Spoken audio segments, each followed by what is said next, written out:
ಯಾರು ಕೊತ್ವಾಲ್ ರಾಮಚಂದ್ರ ಇರಲಿ, ಜಯರಾಜ್ ಇರಲಿ, ಆಯಿಲ್ ಕುಮಾರ್ ಇರಲಿ, ಮುರ್ಗಿ ಫಯಾಜ್ ಇರಲಿ, ಹೆದರ್ತಾ ಇದ್ದಿದ್ದು ಬಲರಾಮ್. ಮುತ್ತಪ್ರೇನು ಅವ್ನಿಗೆ ಹೆದರ್ತಾ ಇದ್ದ.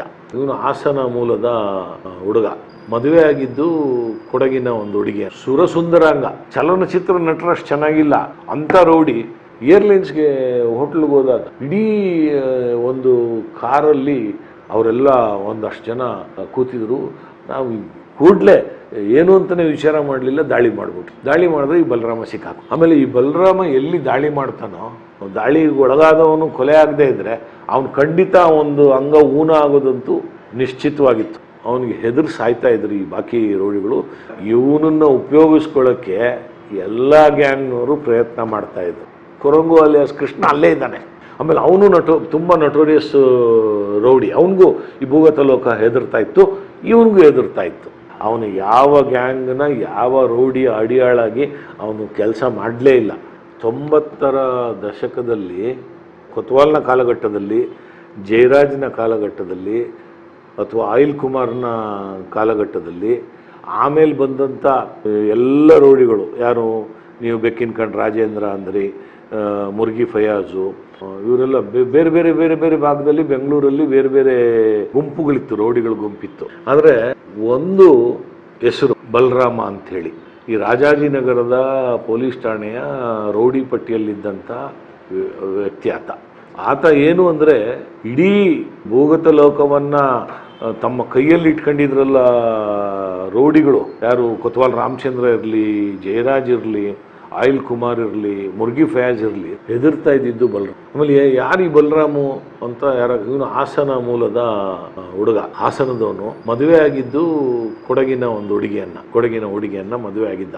ಮತ್ತೆ ಸುರಸುಂದರಾಂಗ, ಬಹಳ ನೋಡಲಿಕ್ಕೆ ಭೂಗತ ಲೋಕದಲ್ಲಿ ಅವನಷ್ಟು ಸುರಸುಂದರಾಂಗ ವ್ಯಕ್ತಿತ್ವದ ವ್ಯಕ್ತಿನೇ ಇರಲಿಲ್ಲ.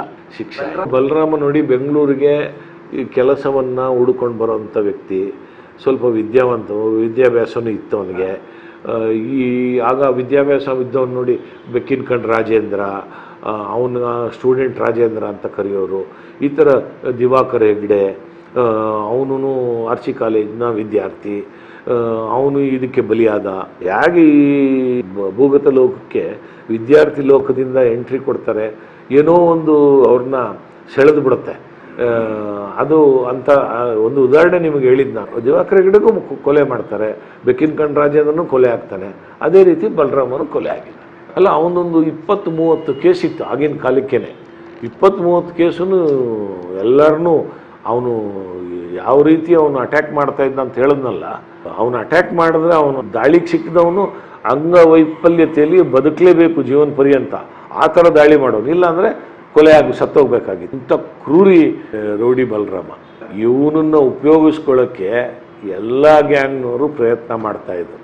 ಅವನು ಯಾವ ಗ್ಯಾಂಗ್ನ ಯಾವ ರೌಡಿಯ ಅಡಿಯಾಳಾಗಿ ಅವನು ಕೆಲಸ ಮಾಡಲೇ ಇಲ್ಲ. ಅವನಿಗಿಷ್ಟ, ಅವನದೇ ಸಾಮ್ರಾಜ್ಯ, ಅವನು ಸಾಯಲಿಲ್ಲ ಅಂದರೆ ಅವನದೇ ಸಾಮ್ರಾಜ್ಯ ಸ್ಥಾಪಿಸಿರೋನು, ಇವರೆಲ್ಲರಿಗಿಂತ ಮೀರಿ ಬೆಳೆದಿರೋನು ಅವನು. ರಾಜಾಜಿನಗರ ಈ ಕಡೆ ಈ ಭಾಗದಲ್ಲೇ ಜಾಸ್ತಿ ಅವನು ಓಡಾಡ್ತಾನೆ. ಸೋರ್ಸ್ ಎಲ್ಲ ವಸೂಲಿನೇ ಇವ್ರಿಗೆಲ್ಲ. ಇನ್ನೇನು ಸೋರ್ಸ್ ಇವ್ರಿಗೇನು ದುಡ್ಡು ತಿನ್ನೋದಿಲ್ಲ, ಇವರು ವ್ಯಾಪಾರ ಮಾಡೋದಿಲ್ಲ, ಅವ್ರಿಗೆಲ್ಲ ವಸೂಲಿನೇ. ಭಯ ಬಿಡಿಸಿ ಬೆದರಿಕೆ ಹಾಕಿ ಹಣ ವಸೂಲಿ ಮಾಡೋದೇ ಆಗ. ಅಂದರೆ ಇಷ್ಟೆಲ್ಲ ಅವಾಗ ಇರಲಿಲ್ಲ, ರಿಯಲ್ ಎಸ್ಟೇಟ್ ಎಲ್ಲ ರೌಡಿಗಳು ಇನ್ವಾಲ್ವ್ಮೆಂಟ್ ಇರಲಿಲ್ಲ. ಈ ಕ್ಲಬ್ಬುಗಳು, ಆಮೇಲೆ ಬ್ಲ್ಯಾಕ್ ಬುಕ್ಕೀಸು, ರೇಸಲ್ಲಿ ಬುಕ್ಕಿಗಳು, ಬ್ಲ್ಯಾಕ್ ಬುಕ್ಕಿಗಳು, ಇಂಥ ದಂಧೆಗಳು ಮಾಡೋರ ಹತ್ರ. ಆಮೇಲೆ ಅವಾಗೆಲ್ಲ ಈ ಸೆಕೆಂಡ್ಸ್ ದಂಧೆ ಅಂತಿತ್ತು. ಇದೇನು ಈ ವಿಸ್ಕಿ ಬ್ರಾಂದಿ ಇದೆಲ್ಲ ಡೂಪ್ಲಿಕೇಟ್ ಎಲ್ಲ ಬಿಡೋರು. ಆಮೇಲೆ ಕ್ಯಾಬ್ರೆ ಡೆನ್ನುಗಳು, ಆ ಡೆನ್ನುಗಳಿಗೆಲ್ಲ ಇವರು ವಸೂಲಿ ಮಾಡೋರು. ಅದರಿಂದ ರೌಡಿಸಮ್ ಉಟ್ಕೊಳ್ತಾ ಇದ್ದಿದ್ದೆ ಅನೈತಿಕ ಚಟುವಟಿಕೆಗಳು ವಸೂಲಿಯಿಂದನೇ ಬದುಕ್ತಾ ಇದ್ದಿದ್ದು ಹೌದು, ಉಟ್ಕೊಳ್ತಾ ಇದ್ದಿದ್ದು ಹೌದು. ಅದು ಪೊಲೀಸರಿಗೆ ಅವನು ಯಾರು ಅಂತಲೇ ಗೊತ್ತಿರೋಲ್ಲ ಈಗಿನ ಪೊಲೀಸ್ನವ್ರಿಗೆ. ಆಗಿನ ಕಾಲಘಟ್ಟದಲ್ಲಿ ಎಲ್ಲ ರೌಡಿಗಳು ಅವ್ನಿಗೆ ಎದುರು ಸಾಯೋರು. ಬಲರಾಮ ಅಂದರೆ ಅವ್ನಿಗೆ ಎದುರು ಸಾಯೋರು. ಭಾಳ ಪ್ಲ್ಯಾನ್ ಮಾಡಿ ಅಟ್ಯಾಕ್ ಮಾಡ್ತಾನೆ ಅವನು. ಭಾಳ ಬುದ್ಧಿವಂತ ರೌಡಿ ಅಂತಲೇ ಅವರು ಕನ್ಸಿಡರ್ ಮಾಡ್ಕೊತ ಇದ್ದ. ಪವರ್ಫುಲ್ ರೌಡಿ ಅವನು ಜಯರಾಜ್ ಬದುಕಿರುವಾಗಲೂ, ಕೊತ್ವಾಲ್ ರಾಮಚಂದ್ರ ಬದುಕಿರುವಾಗಲೂ ಅವನು ಬೆಳಕಿಗೆ ಬರದೇ ಅಂದರೆ ಆ ರೌಡಿಗಳು ಗೊತ್ತಿತ್ತು ಇವನು ತಾಕತ್ತೇನು ಅಂತ. ಇದು ಅಷ್ಟೊತ್ತಿಗೆ ಮುತ್ತಪ್ಪ ಇನ್ನೂ ಸ್ವಲ್ಪ ಬಂದಿದ್ದ ಅಷ್ಟೇ, ಇನ್ನೂ ಅವನೇನು ಡೀಪ್ ರೂಟೆಡ್ ಇರಲಿಲ್ಲ. ಮುತ್ತಪ್ಪ ಅವನಿಗೆ ಎದುರ್ತಾ ಇದ್ದ. ಮುತ್ತಪ್ರಯ್ಯನ ನೋಡಿ ಹೆದರುವಂಥವ್ರು ಆಮೇಲೆ ಅವನು ಬೆಳೆದ ಮೇಲೆ ಹೆದರ್ತಾ ಇರ್ಬೋದೇನೋ, ಆದರೆ ಮುತ್ತಪ್ರಯ್ಯ ಇವನಿಗೆ ಹೆದರ್ತಾ ಇದ್ದ. ಯಾಕೆಂದರೆ ಮುತ್ತಪ್ರಯ್ಯ ನಡೆಸ್ತಾ ಇದ್ದಿದ್ದೇ ಕ್ಯಾಬ್ರೆ ಹೋಟ್ಲು. ಆ ಕ್ಯಾಬ್ರೆ ಹೋಟ್ಲಲ್ಲಿ ಇವನೋಗಿ ದಾಂಧಲೆ ಗಿಂದ್ಲೆ ಮಾಡ್ತಾನೆ ಅನ್ನೋ ಭಯ ಎಲ್ಲರಿಗೂ ಇತ್ತು. ಕ್ಯಾಬ್ರೆ ಹೋಟ್ಲುಗಳಲ್ಲಿ ದಾಂಧಲೆ ಮಾಡೋರು ಎಲ್ಲ ರೌಡಿಗಳು ಮಾಡ್ತಾ ಇರಲಿಲ್ಲ. ಸ್ಟೇಷನ್ ಶೇಖರ, ಬಲರಾಮ, ಈ ಥರದವ್ರು ಹೋಗಿ ಮಾಡೋರು, ತನ್ವೀರು, ಆಮೇಲೆ ರೇಜರ್ ಲತೀಫು, ಈ ಮುರ್ಗಿ ಫಯಾಜು, ಇವರೆಲ್ಲ ಕ್ಯಾಬ್ರೆ ಹೋಟ್ಲುಗಳಿಗೆಲ್ಲ ಹೋಗಿ ಭಯ ಬೀಳಿಸ್ತಾ ಇದ್ದರು. ಬೇರೆ ರೌಡಿಗಳೆಲ್ಲ ಈಗ ಕೊತ್ವಾಲ್ ರಾಮಚಂದ್ರ ಸುಮ್ಮನೆ ಹೆಸರೇಳಿ ಎದುರಿಸೋನೇ ಏನೋ, ಕೊತ್ವಾಲ್ ರಾಮಚಂದ್ರ ಆಯಿಲ್ ಕುಮಾರ್ ಅದಕ್ಕೆ ಹೋಗೋ ಅವಶ್ಯಕತೆನೇ ಇರಲಿಲ್ಲ. ಆಮೇಲೆ ಈ ಕಡೆ ರೌಡಿಗಳಿಗೆ ಈ ಕಡೆ ಭಾಗದಲ್ಲಿ ಕ್ಯಾಬ್ರೆ ಹೋಟ್ಲುಗಳೇ ಇಲ್ವಲ್ಲ, ಆ ಸೈಡಲ್ಲೇ ಕ್ಯಾಬ್ರೆ ಹೋಟ್ಲು, ಇಲ್ಲಿ MG road, Cubbon park, commercial street, ಈ ಭಾಗದಲ್ಲಿ ಕ್ಯಾಬ್ರೆ ಹೋಟ್ಲು, ಈ ಭಾಗದಲ್ಲಿ ಕ್ಲಬ್ಬು, ವೈಶ್ಯವಾಟಿಕೆ, ಈ ಥರದ ಅನೈತಿಕ ಚಟುವಟಿಕೆಗಳು. ಭೂಗತ ಲೋಕ ಎದುರ್ತಾ ಇತ್ತು ಅವನಿಗೆ. ಆದರೆ ಭೂಗತ ಲೋಕ ಬಲರಾಮನಿಗೆ ಎದುರ್ತಾ ಇತ್ತು. ಆದರೆ ಅಷ್ಟೇ ಕಠೋರಿ. ಒಂದು ಸಲ ಬಲರಾಮ ಅವನ ಎಲ್ಲ ಅಟ್ಯಾಕ್ಗಳೇನಿತ್ತು, ತನ್ನ ಎದುರಾಳಿ ಗುಂಪಿಗೆ ದಾಳಿ ಮಾಡ್ತಾ ಇದ್ನಲ್ಲ, ಅದನ್ನು ವ್ಯವಸ್ಥಿತವಾಗಿ ಭಾಳ ಕ್ರೂರತನದಿಂದ ಮಾಡ್ತಾ ಇದ್ದ. ಅದಕ್ಕೆ ಅವನಿಗೆ ಹೆದರಿ ಸಾಯ್ತಾ ಇದ್ರು ಈ ಬಾಕಿ ರೌಡಿಗಳು. ಮತ್ತು ಅವನ ತಂಟೆಗೆ ಯಾರೂ ಹೋಗ್ತಾ ಇರಲಿಲ್ಲ. ಅವನನ್ನು ಉಪಯೋಗಿಸ್ಕೊಳ್ಳೋಕ್ಕೆ ಎಲ್ಲರೂ ಪ್ರಯತ್ನ ಮಾಡ್ತಾಯಿದ್ರು. ಅವನು ಈ ಬೆಂಗಳೂರು ಉತ್ತರ ಭಾಗದ ಈ ಭಾಗ ಅಂದರೆ ಬೆಂಗಳೂರಿನ ವಿಜಯನಗರ, ರಾಜಾಜಿನಗರ, ಈ ಶ್ರೀರಾಮ್ಪುರ, ಯಶವಂತಪುರ, ಈ ಭಾಗಕ್ಕೆ ಅವನು ಭಾಳ ಅವನ ಕಾರ್ಯಚಟುವಟಿಕೆಗಳೆಲ್ಲ ಇತ್ತು. ಬೆಂಗಳೂರು ನಗರದ ಕೆಲವಾರು ಪೊಲೀಸ್ ಠಾಣೆಗಳಲ್ಲಿ ಅವನ ಮೇಲೆ ರೌಡಿ ಪಟ್ಟಿಗಳಿತ್ತು. ಕೊಲೆ ಪ್ರಕರಣಗಳು, ಕೊಲೆ ಪ್ರಯತ್ನದ ಪ್ರಕರಣಗಳು, ದೊಂಬಿ ದಾಂಧಲೆ ಪ್ರಕರಣಗಳು, ಮಾರಕ ಅಸ್ತ್ರಗಳಿಂದ ಹಲ್ಲೆ ಮಾಡ್ತಾ ಇರೋ ಪ್ರಕರಣಗಳೆಲ್ಲ ದಾಖಲಾಗಿತ್ತು. ಅವ್ನು ನನಗೆ ಮುಖಾಮುಖಿಯಾಗಿದ್ದು ಎಲ್ಲಿ ಒಂದ್ಸಲಿ ಅಂದರೆ, ಒಂದ್ಸಲಿ ನಾನು ಯಾವುದೋ ಮೀಟಿಂಗ್ ಇತ್ತು ಕಮಿಷನರ್ ಕಚೇರಿಲಿ. ಕಮಿಷನರ್ ಕಚೇರಿಯಲ್ಲಿ ಮೀಟಿಂಗ್ ಇದ್ದಾಗ ಏರ್ಲೈನ್ಸ್ ಹೋಟ್ಲ್ ಒಳಗಡೆ ನಾನು ಕಾಫಿ ಕುಡಿಲಿಕ್ಕೆ ನಾನು ನನ್ನ ಪೊಲೀಸ್ ಸಿಬ್ಬಂದಿಗಳೆಲ್ಲ ಏರ್ಲೈನ್ಸ್ ಹೋಟ್ಲಿಗೆ ಹೋದ್ವಿ. ಏರ್ಲೈನ್ಸ್ಗೆ ಹೋಟ್ಲಿಗೆ ಹೋದಾಗ ಇಡೀ ಒಂದು ಕಾರಲ್ಲಿ ಅವರೆಲ್ಲ ಒಂದಷ್ಟು ಜನ ಕೂತಿದ್ರು. ನೋಡುವಾಗಲೇ ಅವರಿಗೆ ಒಂದು ಅನುಮಾನಾಸ್ಪದವಾಗಿ ಕಾಣಿಸ್ತಾ ಇತ್ತು. ನಮ್ಮ ಪೊಲೀಸ್ ದೃಷ್ಟಿಯಲ್ಲಿ ನಾವು ನೋಡ್ತೀವಿ ಎಲ್ಲ ಕಡೆ ಹೋದಾಗ. ಇದ್ದಕ್ಕಿದ್ದಂಗೆ ನಾವು ಹೋದ ತಕ್ಷಣ ಎಲ್ಲ ಅಲರ್ಟ್ ಆಗೋಗ್ಬಿಟ್ರು. ಕೆಲವರೆಲ್ಲ ಆ ಕಡೆ ಈ ಕಡೆ ಹೊಟ್ಟೋದ್ರು. ಆದರೆ ಕಾರಲ್ಲೆಲ್ಲ ಗುಂಪು ಕೆಲವರು ಇಣಿಕೆ ನೋಡಲಿಕ್ಕೆಲ್ಲ ಶುರು ಮಾಡ್ತಾಯಿದ್ರು. ನಾವು ಕೂಡಲೇ ಏನು ಅಂತಲೇ ವಿಚಾರ ಮಾಡಲಿಲ್ಲ, ದಾಳಿ ಮಾಡಿದ್ರೆ ಈ ಬಲರಾಮ ಸಿಕ್ಕಾಕೊಂಡ. ಬಲರಾಮ ಸಿಕ್ಕಾಕೊಂಡೋಗಿ ಯಾರನ್ನೋ ಒಬ್ಬನಿಗೆ ಅಪಹರಣ ಮಾಡಿ ಅಲ್ಲಿ ತಂದು ಬೇಡಿಕೆಗೆ ಬೆದರಿಸಿ ಪ್ಲ್ಯಾನ್ ಆಗ್ತಾ ಇದ್ದಾಗ ಸಿಕ್ಕಾಕೊಂಡ್ರು. ಇಲ್ಲದೇ ಅದೊಂದು ದೊಡ್ಡ ಪ್ರಕರಣ ಆಗ್ಬಿಡೋದು. ಆವತ್ತು ಅವ್ರ ಮೇಲೆಲ್ಲ ನಾವು ದಾಳಿ ಮಾಡಿದ್ದು, ಒಂದು ಕೇಸ್ ಎಲ್ಲ ದಾಖಲು ಮಾಡಿಕೊಂಡು ದಸ್ತಗಿರಿ ಮಾಡಿದ್ವಿ. ಆಮೇಲೆ ಈ ಬಲರಾಮ ಎಲ್ಲಿ ದಾಳಿ ಮಾಡ್ತಾನೋ ಅಲ್ಲಿ ಭೂಗತ ಲೋಕದ ಕ್ರೂರತನವನ್ನು ನಾವು ಕಾಣ್ಬೋದಿತ್ತು. ಆಮೇಲೆ ವ್ಯವಸ್ಥಿತವಾಗಿ ದಾಳಿಗೆ ಒಳಗಾದವನು ಕೊಲೆ ಆಗದೇ ಇದ್ದರೆ ಅವನು ಖಂಡಿತ ಒಂದು ಅಂಗ ಊನ ಆಗೋದಂತೂ ನಿಶ್ಚಿತವಾಗಿತ್ತು. ಏರ್ಲೈನ್ಸ್ನಲ್ಲಿ ಬೇರೆ ಕೇಸ್ ಆಯಿತು, ಆ ಕೇಸು ದಾಖಲಾಗಿರುತ್ತೆ, ಪ್ರೊಡ್ಯೂಸ್ ಮಾಡಿದ್ರು, ಕೋರ್ಟಿಗೆ ಪ್ರೊಡ್ಯೂಸ್ ಮಾಡಿದ್ವಿ. ಕೋರ್ಟ್ ಮೇಲೆ ಅವನು ಇದ್ದ, ಸ್ವಲ್ಪ ದಿವಸ ಜೈಲಲ್ಲಿದ್ದ, ಜಾಮೀನು ಮೇಲೆ ಬಂದ. ಅಲ್ಲ, ಬಲ ಸಿಗುತ್ತೆ ಅಲ್ಲಿಗೆ. ನಾವು ನಮ್ಮ ಠಾಣಾ ವ್ಯಾಪ್ತಿಗೆ ಬರಲ್ವಲ್ಲ, ಅದನ್ನು ಬೇರೆ ಠಾಣೆಗೆ ಕೊಟ್ಬಿಟ್ಟಿರ್ತೀವಿ ಆ ಕೇಸ್ನ.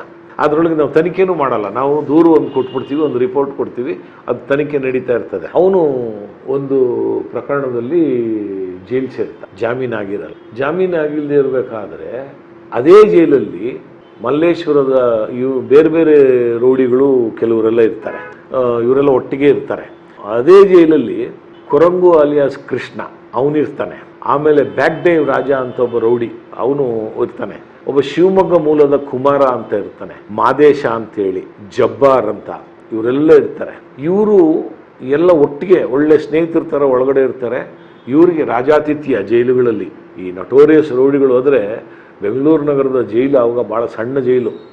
ಬೆಂಗಳೂರು ನಗರ ಸೆಂಟ್ರಲ್ ಕಾರಾಗೃಹನೇ ಗಾಂಧಿನಗರದಲ್ಲಿತ್ತು. ಇವತ್ತೇನು ಸ್ವಾತಂತ್ರ್ಯ ಉದ್ಯಾನವನ ಇದೆಯಲ್ಲ, ಆ ಜಾಗದಲ್ಲಿದ್ದಂಥ ಗಾಂಧಿನಗರದ ಮಧ್ಯಭಾಗದಲ್ಲಿ ಬೆಂಗಳೂರು ಕಾರಾಗೃಹ ಇದ್ದಿದ್ದು. ಅಲ್ಲಿ 1995ನೇ ಇಸ್ವಿ, ಅದು ಮೇ ತಿಂಗಳು 95ನೇ ಇಸ್ವಿ. ಇದ್ದಕ್ಕಿದ್ದಾಗೆ ಜೈಲಿಂದ ಒಂದು ವರ್ತಮಾನ ಬರುತ್ತೆ. ಜೈಲಲ್ಲಿ ಒಳಗಡೆ ದೊಂಬಿಯಾಗಿದೆ, ಒಬ್ಬ ರೌಡಿ ಕೊಲೆ ಆಗಿಬಿಟ್ಟಿದ್ದಾನೆ. ಆಗ ನಾನು ಚಿಕ್ಕಪೇಟೆಯ ಇನ್ಸ್ಪೆಕ್ಟರ್ ಆಗಿದ್ದೆ. ಉಪ್ಪಾರಪೇಟೆ ಪೊಲೀಸ್ ಠಾಣೆಯ ಪ್ರಭಾರಿಯಲ್ಲಿದ್ದೆ ನಾನು. ಅಂದರೆ ಪ್ರಭಾರ ಇನ್ಸ್ಪೆಕ್ಟ್ರು ಅಲ್ಲಿ ಇರಲಿಲ್ಲ, GA ಬಾವ ಅವರು MMLಸಲ್ಲಿದ್ದರು. ಅದರಿಂದ ನಾನು ಅಲ್ಲಿಗೆ ಇನ್ಚಾರ್ಜ್ ಇನ್ಸ್ಪೆಕ್ಟರ್ ಆಗಿದ್ದೆ. CK ನಾಗರಾಜ್ ಅಂತ ನನಗೆ ACP ಆಗಿದ್ದರು. ಕೂಡಲೇ ಶಿವರಾಮ್ ಹಿಂಗೆ ಆಗಿದೆ ಬನ್ನಿ ಹೋಗೋಣ ಅಂತ ಹೇಳಿದ್ರು. ನಾನು ಕೂಡಲೇ ಅಲ್ಲಿ ಹೋದರೆ ಎಷ್ಟು ಬರ್ಬರವಾಗಿ ಅವನ್ನ ಕೊಂದಾಕಿದ್ದಾರೆ ಅಂದರೆ, ಈ ಸಣ್ಣ ಸಣ್ಣ ಚಾಕುಗಳು, ಈ ಏನು ದೊಡ್ಡ ಹತ್ಯಾರಗಳಲ್ಲ, ಈ ಸಣ್ಣ ಸಣ್ಣ ಚಾಕುಗಳು ಜೈಲು ಒಳಗಡೆ, ಅದು ಒಂದು ಅವನಿಗೆ ಥ್ರೆಟ್ ಇದೆ ಅಂದ್ಬಿಟ್ಟು ಅವನು ವಿಶೇಷವಾಗಿ ಒಂದು ಪ್ರತ್ಯೇಕ ಕೊಠಡಿಯಲ್ಲಿ ಅವನು ಇದ್ದವನು. ಆಮೇಲೆ ಅವನ ಸಹಚರ, ಅವನ ಕ್ಲೋಸ್ ಸಹಚರ ಕೊರಂಗು ಅಲಿಯಾಸ್ ಕೃಷ್ಣ ಅಲ್ಲೇ ಇದ್ದಾನೆ. ಆಮೇಲೆ ಅವನು ತುಂಬ ನಟೋರಿಯಸ್ ರೌಡಿ. ಅವನಿಗೂ ಈ ಭೂಗತ ಲೋಕ ಹೆದರ್ತಾ ಇತ್ತು, ಇವನಿಗೂ ಹೆದರ್ತಾ ಇತ್ತು. ಹೇಗಾಯಿತು ಅಂತ. ಆಮೇಲೆ ಬಹುಶಃ ಆಗ ಆ ಜೈಲಲ್ಲಿ ಇವನು ಶ್ರದ್ಧಾನಂದ, ಸ್ವಾಮಿ ಶ್ರದ್ಧಾನಂದನು ಅದೇ ಜೈಲಲ್ಲಿದ್ದ ಅಂತ ಕಾಣುತ್ತೆ. ಶ್ರದ್ಧಾನಂದ ಅವನಿಗೆ ವಿಶೇಷ ಕೊಠಡಿ, ಅಂದರೆ ಬೇರೆಯವ್ರಿಗೆ ಅಲ್ಲಿ ಬಿಡ್ತಾ ಇರಲಿಲ್ಲ, ಸ್ಪೆಷಲ್ ರೂಮ್ ಇದ್ದಂಗೆ, ಸ್ಪೆಷಲ್ ವಾರ್ಡ್ಗಳಿದ್ದಾಗೆ. ಆಮೇಲೆ ಹೆಂಗೆ ಈ ಸ್ಪೆಷಲ್ ವಾರ್ಡ್ಗಳಲ್ಲಿ ಆಗೋಯ್ತಿದ್ದು, ಅಲ್ಲಿ ಬೇರೆಯವ್ರಿಗೆ ಬಿಡೋದಿಲ್ಲ, ಇದೆಲ್ಲ ನಾವು ತನಿಖೆ ಎಲ್ಲ ಪ್ರಾರಂಭ ಆಯಿತು. ಆಮೇಲೆ ಮಾಡಿದವ್ರು ಯಾರು ಅಂತ ಗೊತ್ತಾಗುತ್ತಲ್ಲ, ಅಲ್ಲೇ ಗೊತ್ತಾಗ್ಬಿಡುತ್ತೆ. ಆಗ ಈ ಕುಮಾರ, ಶಿವಮೊಗ್ಗದವನು ಕುಮಾರ, ಜಬ್ಬಾರ್, ವೀರೇಶ, ರಾಜ, ಅವನು ರಾಜ ಅಲಿಯಾಸ್ ಬ್ಯಾಕ್ಡೈವ್ ರಾಜ ಅಂತ, ಅವನು ನಿಂತ ಕಡೆಗೆ ಉಲ್ಟಾ ಪಲ್ಟಿ ಹೊಡಿತಾ ಇದ್ದ, ಅದಕ್ಕೆ ಅವನಿಗೆ ಬ್ಯಾಕ್ಡೈವ್ ರಾಜ ಅಂತ ಹೇಳ್ತಾಯಿದ್ರು. ಈ ಕೊರಂಗು ಕೃಷ್ಣ, ಬೇರೆ ಬೇರೆ ರೌಡಿಗಳು ಇದ್ದರು ಅಂಥೇಳಿ ಮಾಹಿತಿ ಬಂತು. ಆಮೇಲೆ ಮಾಹಿತಿ ಬಂದಾಗ ಯಾರು ಎಲ್ಲ ಹಲ್ಲೆ ಮಾಡಿರೋದು, ಕೊಲೆ ಮಾಡಿರೋದು ಅಂತ ಹೇಳಿದಾಗ ಕುಮಾರ, ಜಬ್ಬಾರು, ವೀರೇಶ, ರಾಜ ಮತ್ತು ಮಾದೇಶ ಅಂತ ಬಂತು. ಕೇಸು ದಾಖಲಾಯಿತು. ತನಿಖೆ ನಮ್ಮ ACP CK ನಾಗರಾಜ್ ಅವರು, ಮರಿಸ್ವಾಮಿ ಗೌಡರು ಅಲ್ಲಿ ಸಬ್ ಇನ್ಸ್ಪೆಕ್ಟರ್ ಆಗಿದ್ದರು. ತನಿಖೆ ಪ್ರಾರಂಭ ಆಯಿತು. ಎಲ್ಲ ಈ ಸಣ್ಣ ಪುಟ್ಟ ಮಟ್ಟದವರೇ, ಇದರೊಳಗೆ ದೊಡ್ಡ ಹೆಸರು ಆಗಿನ ಕಾಲಕ್ಕೆ ಈ ಬ್ಯಾಕ್ಡೈವ್ ರಾಜ, ಈ ಜಬ್ಬಾರು, ಇವರೆಲ್ಲ ಸಣ್ಣ ಪುಟ್ಟ ಈ ರೌಡಿಗಳಿಗೆ ಅಸಿಸ್ಟೆಂಟ್ ಆಗಿ ಇದ್ದಂಥವ್ರು ಇವರೆಲ್ಲ. ಇವ್ರಿಗೆ ತನಿಖೆ ಪ್ರಾರಂಭ ಮಾಡಿದಾಗ ಇಂಥ ಒಬ್ಬ ರೌಡಿಯನ್ನು, ಆಮೇಲೆ ಜೈಲಲ್ಲಿ ತನಿಖೆ ಆದರೆ ಸಾಬೀತಾದರೆ ಮರಣದಂಡನೆ ಕೊಡಬೇಕು ಅದಕ್ಕೆ, ಆ ಕೇಸ್ಗೆ. ಆಮೇಲೆ ಅವ್ರಿಗೆ ಜಾಮೀನು ಆಗೋ ಪ್ರಶ್ನೆನೇ ಇಲ್ಲ.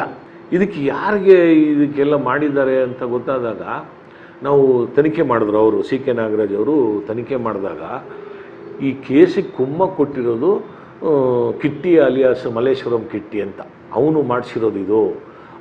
ಅವನು ಒಳಗಡೆಗೆ ಇವರಿಗೆಲ್ಲ ಹತ್ಯಾರಗಳನ್ನೆಲ್ಲ ಕಳಿಸ್ಕೊಟ್ಟಿರೋದು ಅಂತ. ಆಮೇಲೆ ಹತ್ಯಾರಗಳು ಸಿಕ್ಕಬೇಕಲ್ಲ, ಈ ಸಣ್ಣ ಸಣ್ಣ ಚಾಕುಗಳೆಲ್ಲ ಸಿಕ್ಕಬೇಕಲ್ಲ, ಯಾವ ಥರ ಬಂದಿದೆ ಅಂತ ತನಿಖೆ ಮಾಡುವಾಗ ನೋಡಿ, ಜೈಲಿನ ಅಧಿಕಾರಿಗಳನ್ನು ತಪ್ಪಿಸಿ ಇವರುಗಳು ಈ ರೌಡಿಗಳಿಗೆ, ಯಾರು ಈ ಕುಮಾರ, ಮಾದೇಶ, ಜಬ್ಬಾರ್ ಅಂತ ಹೇಳಿದ್ನಲ್ಲ, ಈ ರೌಡಿಗಳಿಗೆ ಹೇಗೆ ಒಳಗಡೆ ವೆಪನ್ಗಳು ಬಂತು ಅಂತ ಗೊತ್ತಾದಾಗ ಇವ್ರನ್ನ ಇಂಟರ್ವ್ಯೂ ಹಾಕೋದು, ಒಬ್ಬ ರೌಡಿನ ಸಂದರ್ಶನಕ್ಕೆ ಅರ್ಜಿ ಹಾಕ್ಕೊಳ್ಳೋದು. ನಮ್ಮ ಒಬ್ಬ ಸಂಬಂಧಿಕ ಬಲರಾಮ ಇಂಥ ರೌಡಿ, ಇಂಥವನಿಗೆ ನಾವು ನೋಡಬೇಕು ಅಂತ ಹೇಳಿದಾಗ ಈ ದೊಡ್ಡ ದೊಡ್ಡ ರೌಡಿಗಳು ಹೋದಾಗ ಸ್ವಲ್ಪ ನಿಗಾ ಇಡ್ತಾರೆ, ಈ ಏನೋ ಹೆಚ್ಚು ಕಡಿಮೆ ಒಳಗಡೆ ಏನೋ ಬರುತ್ತಾ, ಏನಾದರೂ ಆಗುತ್ತಾ ಅಂತ. ಈ ನಟೋರಿಯಸ್ ರೌಡಿಗಳು, ಇವರೆಲ್ಲ ಯಾರು ನಟೋರಿಯಸ್ ರೌಡಿಗಳು ಅಲ್ಲವೇ ಅಲ್ಲ. ಈ ಸಣ್ಣ ಪುಟ್ಟ ಈ ಸ್ಮಾಲ್ ಟೈಮ್ ರೌಡೀಸ್ ಇವರೆಲ್ಲ. ಯಾರು ಈ ವೀರೇಶ, ಜಬ್ಬಾರು, ಕುಮಾರು, ಬ್ಯಾಕ್ಡೈವ್ ರಾಜ, ಮಾದೇಶ, ಇವರೆಲ್ಲ ಇವ್ರನ್ನ ನೋಡೋಕೆ ಬರ್ತಾರೆ ಅಂದಾಗ ಇವ್ರಿಗೆ ಈ ಹಣ್ಣು ಹಂಪಲು ತಿಂಡಿ ಎಲ್ಲ ತಂದುಕೊಡೋಕ್ಕೆ ಈ ಜೈಲ್ ಅಧಿಕಾರಿಗಳನ್ನು ಸ್ವಲ್ಪ ಕೈಯಲ್ಲಿ ಹಾಕ್ಕೊಂಡು ಮಾಡ್ತಾರೆ. ಈ ಮಸಾಲೆ ದೋಸೆ ಒಳಗಡೆ ಸುತ್ತಿ ಚಾಕು ಇಟ್ಟು ಒಳಗಡೆ ಬಂದಿದೆ ನೋಡಿ, ಸಣ್ಣ ಸಣ್ಣ ಚಾಕುಗಳು, ಅಂದರೆ ಬಲವಾದ ಚಾಕುಗಳೇ. ಸಣ್ಣ ಸಣ್ಣ ಚಾಕು ಅಂದರೆ ಏನು ಇಷ್ಟು ಚಿಕ್ಕ ಬಲವಾದ ಚಾಕುನೇ ಮಸಾಲೆ ದೋಸೆ ಒಳಗಡೆ ಈ ಸುತ್ತಿರ್ತಾರಲ್ಲ ಪ್ಯಾಕೆಟಲ್ಲಿ ಮಸಾಲೆ ದೋಸೆ ಸರ್, ಆ ಮೂಲೆ ಈ ಜೈಲಲ್ಲೂ ಅಲ್ಲಿ ನೋಡ್ತಾ ಇರ್ತಾನೆ ಮಸಾಲೆ ದೋಸೆನ, ಅದು ತಿನ್ನಿ ಸ್ವಲ್ಪ ಆ ಕಡೆ ಈ ಕಡೆ ತಿನ್ನಿ ಅಂತಾನೆ. ಅವನು ಆ ಕಡೆ ಈ ಕಡೆ ಕಿತ್ತಿ ತಿನ್ನಬೇಕು. ಇವ್ನಿಗೆ ಒಳಗಡೆ ಚಾಕು ಇರೋದು ಗೊತ್ತಿರುತ್ತೆ, ಆ ಕಡೆ ಕಿತ್ತಿ ತಿನ್ನಿ, ಯಾಕಂದರೆ ಏನೋ ವಿಷ ಬೆರೆಸಿದ್ದಾರೆ ಅಂತ ಒಂದು ಮುಂಜಾಗ್ರತೆ ಕ್ರಮ. ಅದು ಬಿಟ್ಬಿಟ್ಟು ಮಸಾಲೆ ದೋಸೆನ ಓಪನ್ ಮಾಡಿ ನೋಡಿದರೆ ಈ ಕೊಲೆ ತಪ್ಪಿರೋದು. ಇದನ್ನೆಲ್ಲ ಆಯಿತು, ಇದೆಲ್ಲ ಬಂತು. ಇದು ಬಂದಾಗ ಭಾಳ ಅವನು ಈ ಗುಂಪು ಈಚೆ ಬಿಡಲಿಕ್ಕೆ ಅಲ್ಲಿಗೆ ಯಾರನ್ನೂ ಬಿಡಲ್ಲ. ಆಮೇಲೆ ಅವನಿಗೆ ವಿಶೇಷ ವಾರ್ಡ್ ಇತ್ತು ಅಲ್ಲಿ, ಸ್ವಾಮಿ ಶ್ರದ್ಧಾನಂದ, ಆ ಥರ A ಗ್ರೇಡ್ ಕ್ರಿಮಿನಲ್ಸ್ಗೆಲ್ಲ ಒಂದು ಸಪ್ರೇಟಾಗಿ ಇತ್ತು. ಆಮೇಲೆ ಕೆಲವರು ಕೋರ್ಟ್, ಕಾಫಿ ಪೋಸ ಇದರೊಳಗೆಲ್ಲ ಕೆಲವು ಈ ಸ್ಮಗ್ಲರ್ಸ್ಗೆಲ್ಲ ಇಟ್ಟಿರ್ತಾರೆ. ಅದು ಪ್ರತ್ಯೇಕ ಕೊಠಡಿ ಥರ ಇರುತ್ತೆ. ಅಲ್ಲಿ ಅವ್ರದ್ದೇ ಒಂದು ಬೆಡ್ ಇರುತ್ತೆ, ಅವ್ರದ್ದೇ ಬಕೆಟು, ಅವ್ರದ್ದೇ ನೀರು ಎಲ್ಲ ಅಲ್ಲೇ ಅವ್ರು ಮಾಡ್ಕೊಳ್ಳೋದು, ಈಚೆ ಬರಲ್ಲ ಅವರು. ಆದರೆ ಈ ಬಲರಾಮ ಏನು ಅಂದರೆ ಅಲ್ಲೇ ಇದ್ದವನಿಗೆ ಈ ಬಲರಾಮನ್ಗೆ ಅವನು ಅಲ್ಲಿ ಜೈಲಿಗೊಂದು ದಾದಾಗಿರಿ ತೋರಿಸುವಂಥ ವ್ಯಕ್ತಿ. ಅವನಿಗೆ ಬೆಳಿಗ್ಗೆ ಎದ್ದ ತಕ್ಷಣ ಕಾಫಿ ತಂದು ಕೊಡಬೇಕೊಬ್ಬ, ಬಿಸಿ ಬಿಸಿ ಬೆಡ್ ಕಾಫಿದು ಬರಬೇಕು. ಆಮೇಲೆ ಬೇರೆಯವ್ರಿಗೆ ಬರುತ್ತೋ ಇಲ್ಲೋ ಆ ಜೈಲು ಕ್ಯಾಂಟೀನಲ್ಲಿ ವಿಶೇಷವಾಗಿ ಡಿಕಾಕ್ಷನ್ ಕಾಫಿ ತಯಾರಿಸಿ ಇವನಿಗೆ ಬರೋದು. ಬಿಸಿ ನೀರು ಸ್ನಾನಕ್ಕೆ, ಆಮೇಲೆ ಮೈಕೈ ಆಯಿಲ್ ಮಸಾಜ್ ಮಾಡೋಕ್ಕೆ ಹುಡುಗರು. ನೋಡಿ ಎಲ್ಲಿ ತನಕ ಇವರು ಪ್ಲ್ಯಾನ್ ಮಾಡಿದ್ರು ಅಂದರೆ ಈ 4-5 ಜನ ಅವನ ಹತ್ರ ಒಡನಾಟ ಇಟ್ಕೊಂಡ್ಬಿಟ್ರು. ಈ ಪ್ಲ್ಯಾನ್ ಮಾಡ್ತಾ ಇದ್ದಂಗೆ ಒಡನಾಟ ಇಟ್ಕೊಂಡು ಇವನಿಗೆ ಕಾಫಿ ತಂದು ಕೊಡೋದು, ಬಿಸಿ ನೀರು ತಂದು ಕೊಡೋದು, ಆಮೇಲೆ ಈ ಆಯಿಲ್ ಮಸಾಜ್ ಮಾಡೋದು ಎಲ್ಲ ಮಾಡಿ ಇವನು ಫ್ರೀ ಬಿಟ್ಟಿದ್ದಾರೆ. ಅಂದರೆ ಅದು ಬೆಳಗಿನ ಒಂದು ಟೈಮ್ಗೆ ಬೆಳಗ್ಗೆ ಶೌಚಕ್ಕೆ, ಅದಕ್ಕೆ ಸ್ನಾನಕ್ಕೆ, ಇದು ಮುಖ ಎಲ್ಲ ತೊಳಿಲಿಕ್ಕೆ ಎಲ್ಲರನ್ನೂ ಒಟ್ಟಿಗೆ ಬಿಟ್ಬಿಡ್ತಾರೆ ಅಲ್ಲಿ ಜೈಲಲ್ಲಿ. ಆ ಜೈಲಲ್ಲಿ ಇದ್ದಿದ್ದು ವ್ಯವಸ್ಥೆ ಹಾಗೆ ಬಿಟ್ಟಾಗ ಎಲ್ಲರೂ ಬಂದು ಮಾತಾಡಿಕೊಂಡು ಅವ್ರ ಮುಖ ತೊಳ್ಕೊಂಡು ಹಲ್ಲು ಉಜ್ಕೊಂಡು ಬ್ರಷ್ ಮಾಡಲಿಕ್ಕೆ, ಟಾಯ್ಲೆಟ್ಗೆ ಹೋಗಲಿಕ್ಕೆ ಎಲ್ಲ ಆ ಥರ ಎಲ್ಲ ಮಾಡಿಕೊಂಡು 1 ಅವರ್ ಏನೋ ಬಿಟ್ಟಿರ್ತಾರೆ. ಆಮೇಲೆ ತಿರ್ಗಿ ಅವ್ರ ತಟ್ಟೆ ಇಟ್ಕೊಂಡು ಹೋಗಬೇಕು ತಿಂಡಿ ತಿನ್ನೋಕ್ಕೆ. ಇದನ್ನು ಇವರು ಎಷ್ಟು ಚೆನ್ನಾಗಿ ಉಪಯೋಗ ಮಾಡ್ಕೊಂಬಿಟ್ರು ಅಂದರೆ ಆ ಟೈಮಲ್ಲಿ ಎಲ್ಲ ಬಂದಿತ್ತಲ್ಲ ಇವ್ರಿಗೆ ಚಾಕು ಗೀಕು ಎಲ್ಲ ಒಳಗಡೆ ಬಂದಿತ್ತು. ಆಮೇಲೆ ಬೆಂಗಳೂರು ಜೈಲಲ್ಲಿ ಇನ್ನೊಂದು ಏನು ಲೂಪ್ ಹೋಲ್ ಅಂತ ನಾವೇನು ಹೇಳ್ತೀವಿ ಅದು ಇತ್ತು. ಆ ಕಡೆ ಹೋಮ್ ಸೈನ್ಸ್ ಕಾಲೇಜ್ ಇತ್ತಲ್ಲ, ಹೋಮ್ ಸೈನ್ಸ್ ಕಾಲೇಜಿಂದ ಈ ಗಾಂಜಾ ಪಟ್ಟಣ ಮಾಡಿ ಬಿಸಾಕೋರು. ವಿಸ್ಕಿ ಬಾಟ್ಲು, ಬ್ರ್ಯಾಂದಿ ಬಾಟ್ಲನ್ನ ಹುಲ್ಲಲ್ಲಿ ಸುತ್ತಿ ಅಥವಾ ಫುಟ್ಬಾಲಲ್ಲಿ ಒಳಗಡೆ ಇಟ್ಬಿಟ್ಟು ಫುಟ್ಬಾಲ್ ತುಂಬಿಸಿ ಬಾಲ್ ಒಳಗಡೆ ಬಿಸಾಕ್ಬಿಡೋರು. ಅದೆಲ್ಲ ಅಲ್ಲಿ ಬೆಳಿಗ್ಗೆ ಹೋಗಿ ಇವ್ರು ಜೈಲಿನವ್ರಿಗೆ ಅದು ಗೊತ್ತಾಗ್ತಾನೆ ಇರಲಿಲ್ಲ. ಅಲ್ಲೆಲ್ಲ ಸಿಕ್ಕಿದ್ದನ್ನೆಲ್ಲ ತಂದು ಎಲ್ಲ ಮಾಡಿ ಇಂಥ ಗಾಂಜಾ ಬರೋದು, ಒಳಗಡೆ ಈ ಲಿಕ್ಕರ್ಗಳು ಬರೋದು, ಈ ವೆಪನ್ಗಳು ಬರೋದು, ಈ ಥರದ್ದು ಆ ಥರ ಬಂದಿರಲಿಕ್ಕೂ ಸಾಧ್ಯ ಇದೆ ಕೆಲವೆಲ್ಲ. ಎಲ್ಲ ತಯಾರು ಮಾಡಿಕೊಂಡ್ರು. ಇವನು ಬೆಳಿಗ್ಗೆ ಬಂದರು, ಆಯಿಲ್ ಮಸಾಜ್ ಎಲ್ಲ ಮಾಡ್ತೀವಿ ಅಂತ ಬಂದರು. ಇವರೆಷ್ಟು ಪ್ರಿಪೇರ್ ಆಗಿದ್ದು ಅಂದರೆ ಕಾಫಿ ಎಲ್ಲ ತಂದುಕೊಟ್ರು. ತಂದು 5 ಜನ ಒಂದೇ ಸಲಿಗೆ ಅಟ್ಯಾಕ್ ಮಾಡಿ ಚುಚ್ಚಿ ಸಾಯಿಸ್ಬಿಟ್ಟು ಸ್ಪಾಟಲ್ಲಿ ಸತ್ತದ. ಆಗ ನಮಗೆಲ್ಲ ಬುಲಾವ್ ಬಂತು, ನಾವು ಹೋದ್ವಿ. ತನಿಖೆ ACP CK ನಾಗರಾಜ್ ಅಂತ ಭಾಳ ಒಳ್ಳೆ ತನಿಖೆ ಮಾಡಿದ್ರು. PGR ಸಿಂಧ್ಯಾ ಅವರು ಗೃಹ ಮಂತ್ರಿ ಆಗಿದ್ದರು. PGR ಸಿಂಧ್ಯಾ ಜೈಲಿಗೆ ಭೇಟಿ ಕೊಟ್ಟರು, ADG ಪ್ರಿಸನ್ಸು ಭೇಟಿ ಕೊಟ್ಟರು. ಆಮೇಲೆ ಎಲ್ಲರೂ ಬಂದ್ಬಿಟ್ಟು ಈ ಕೇಸ್ ಏನಾದರೂ ಪತ್ತೆ ಮಾಡಬೇಕು ಅಂತ T. ಶ್ರೀನಿವಾಸಲೂರವರು ಆವಾಗ ಕಮಿಷನರ್ ಆಗಿದ್ದರು.